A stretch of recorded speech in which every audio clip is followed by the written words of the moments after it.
which means they haven't got a starter motor. To explain a little bit more about the starter motor system on a Formula One car, I'm joined by John Wheatley, the team manager of Red Bull Racing. John, thanks for joining us. So John, if they don't have an onboard starter, how do the guys get the cars running?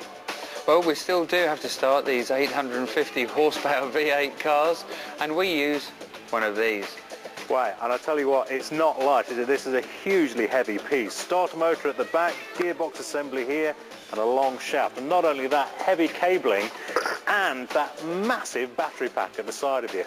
Yeah, we use 24 volts, Steve, to start these engines to get the right RPM, the right kind of torque that they'll fire up, because unlike a road car, they're not going to fire up at 1,000 RPM or 800 RPM. Now, I remember when we were working together, it was a nightmare trying to get this thing in, especially if the driver had stored it in the pits or on the grid, having to try and feed the shaft down inside the diffuser to find a hole in the base of the diffuser to put into the back of the transmission.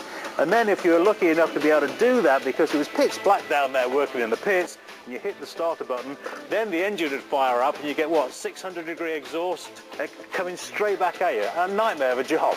Yeah, and to be honest, Steve, it still is.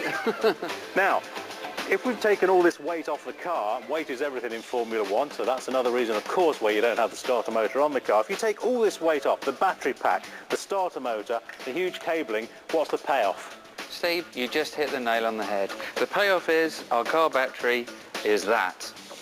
And that's it. And look at the difference, guys, between what you'll have here. You'll have to have something like that on the car versus this. And as we're saying in Formula One, weight is everything. 185.